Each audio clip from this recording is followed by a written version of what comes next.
나 역시도라고, 나 역시도라고.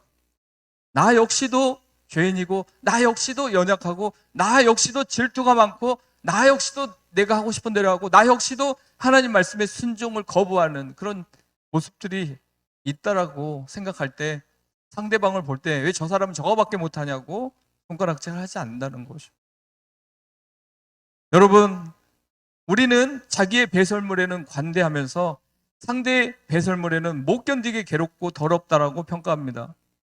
사람이 서로 알아가려면 서로의 배설물을 만나야 합니다.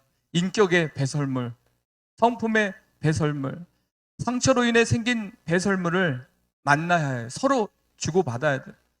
서로의 더러움을 만나고 그것이 너에게만 있는 것이 아니라 내게도 있음을 인정하는 고통스러운 여정을 지나야 우리는 싱그러운 사람이 되는 겁니다. 상대방의 배설물에겐 더럽다라고 말하면서 나의 땀 냄새, 나의 또 허물 이런 것은 괜찮은 것으로 포장하는 그런 가운데서는 고통이 없어요. 우리는 서로의 그 배설물들을 통해서 상처받고 나의 배설물, 상대의 배설물을 통해서 그걸 인정할 때 고통스럽지만 그 여정을 지나야 우리는 드디어 싱그러운 사람이 됩니다. 지난 금요일에 박영철 목사님 통해서 그래서 사랑하고 그래도 사랑해야 한다는 말씀을 들었습니다. 그래서 사랑은 뭘까요? 이미 우리에게 주어진 현실에서 하나님이 붙여준 만남들의 사람들이에요. 주님이 직접 주선하여서 가정을 이루었고 교회 일원이 된 금쪽 같은 그런 사람들 무조건 사랑해야 되죠. 그래서 사랑해. 주님이 만나게 해주셨으니까 하나님의 계획 속에서 창세전부터 섭리하신 하나님의 그 예정 속에서 만난 나의 자녀들, 우리 교회 식구들. 그래서 너무 소중해. 주님의 십자가로 그 핏값으로 구원받은 소중한 사람이야. 그래서 난 너를 사랑해. 내 옆에 있는 그 존재만으로도 사랑해. 그래서 사랑할 수 있는. 그래도 사랑은 뭘까요? 서로 앙금이 생기고 깨어졌으며 신뢰를 잃어가고 있고 믿고 보기 싫고 나를 배신하고 상처 준 사람을 그래도 사랑하라고 하는 것입니다. 그래도 사랑해야 된다는 것이죠. 여기서 그 사랑은요, 하나님의 주도권 아래서 이루어지는 거라고 그랬죠. 하나님의 주도권 아래. 여러분이 아무리 난 원수도 사랑할 거야. 나에게 배신한 사람도 난 사랑할 거야. 나를 왕따시키고 나를 패싱한 사람도 나는 사랑할 수 있어. 쉽지 않아요, 여러분. 얼마 못 가서 다시 원상태로 갑니다. 그러나 성령 하나님께서 주도권을 가지고 여러분을 이끌어 가시면 여러분은 감정은 여전히 그 사람이 싫은데 성령께서 그 마음을 주시고 성령께서 이 말씀으로 여러분을 이끌어 가시면 여러분이 따라가게 돼 있어요. 말씀이 여러분을 이끌어가고 성령님이 여러분을 도와주셔서 미워했던 사람을, 싫어했던 사람을, 관심 받게 두었던 사람을 품게 되는 것입니다. 하나님의 말씀의 인도를 받는 가운데 그래도 사랑이 가능하다는 것입니다. 여러분, 그래도 사랑해야 됩니다. 한 예로 마태복음 18장 24절에 여러분 잘 알고 있는 1만 달란트 빚진 자 비유가 나옵니다. 여기에서 만약에 그 사람 빚진 것을 용납해 주거나 관대하게 처리해 주거나 용서하지 않으면 그가 용서받았던 모든 것이 번복되는 거예요. 여러분, 재수감 된다는 말 얼마나 기분 나쁘겠어요. 재판을 해서 풀려났고 자유했는데 다시 보니까 죄가 있어요. 재수감 돼요. 그러면 얼마나 큰 고통이겠습니까? 이 사람이 1만 달란트 주인에게 불쌍히 여김받아갖고 그 1만 달란트가 탕감받았어요. 근데 자기의 100대를 빚진 사람을 목을 잡고 끌고 가서 옥에 가둬버려요. 이것을 그 용서했던 주인이 알고 너무 괘씸해서 이 죄가 어마어마한 가운데서 내가 용서해줬더니 너는 이 작은 거 하나 꼴 못 보고 그를 그것도 감옥에 가뒀다는 그 이야기를 듣고 주인이 화가 나는 것입니다. 그래서 그를 가둬버리는 거, 번복되는 거예요. 자, 우리에게 자유와 해방을 줬어요.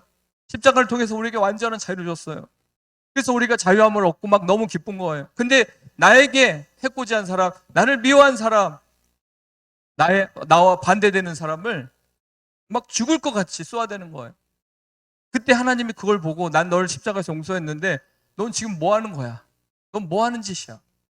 여러분, 너무 우리가 어떤 사람에게 저걸 두고 막 요즘에 이념 전쟁이라고 하잖아요. 그래갖고 뭐 막 죽일 듯이, 물론 정치를 바로 하기 위해서 권면도 하고 따질 건 따지고 다 해야 돼요. 그러나 그 마음속에 죽을 것 같이 저 사람 죽었으면 좋겠다라고 할 정도로 그 마음에 분노와 악함이 들어가 있으면요, 여러분 십자가 앞에 가서요 다시 정신 차려야 돼요. 내가 지금 뭐 하고 있지?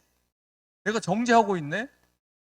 내가 한 사람을 죽여가고 있네. 그만큼 내 안에 분노로 가득 차 있다고 생각하면 돼요.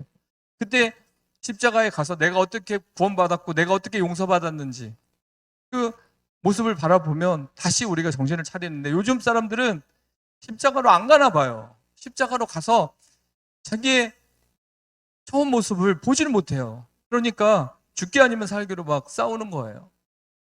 자, 그러면 주님이 뭐라고 해요? 이야, 정말 개구리 올챙이 시절 모른다더니 네가 처음에 피투성이가 됐던 너, 세상 욕심으로 가득 찼던 너, 우상 숭배로 가득 찼던 너, 무조건적인 사랑으로 품어주고 용서하고 자유 주고 천국 시민권을 부여했더니 너는 이거에 대해서 저거에 대해서 절대 용서 못하고 또 거기에다가 자기는 의로운 척까지 하고 나는 맞고 너는 틀리고, 자, 이렇게 했을 때 주님께서 어떤 마음이 들겠습니까? 그래서 여러분, 이 시대는요 잘 피해도 가야 되지만 잘 분별해야 돼요. 잘 분별해야 돼요. 그냥 좀 어떤 목사님이, 유력한 목사님이 있다, 좀 똑똑한 목사님이 있다, 내가 좋아했던 어떤 정치인이 있다, 그 사람이 하는 말은 다 믿어도 된다, 이게 어디 있어요? 근데 사람들은 꼭 그렇게 가려고 해요. 내가 좋아하는 사람, 내가 좋아하는 어떤 교단, 그러면 그 사람이 하는 건 다 믿고 따라가려고 하죠. 그러나 말씀 속에서 우리가 자세히 살필 때, 아, 이렇게 하는 것이 어마어마한 죄가 될 수 있고, 이렇게 하는 것이 내가 갇히는 일이 될 수 있구나. 정의를 외쳤는데 오히려 내가 죄를 짓는 상황이 될 수도 있고, 이게 성경에 나온 역설이 될 수도 있는 거예요. 그렇습니다. 자신이 거저받은 구원과 자유를 그가 아름답게 사용해야 되는데, 자신의 허물과 죄와 연약함을 인정하지 않게 되는 어느 순간에 도달하게 됐다는 거죠. 오늘 이 세 가지 주님의 공감, 마지막으로 주님께서 그렇게 얘기하셨어요. 하나님이 예수 그리스도를 통해서 우리를 용서한 것 같이 서로 불쌍히 여기고 친절하게 하라고 했습니다. 그러면 하나님 예수님을 보냈어요. 보좌에 있는 예수님을 육신을 입게 하셨어요.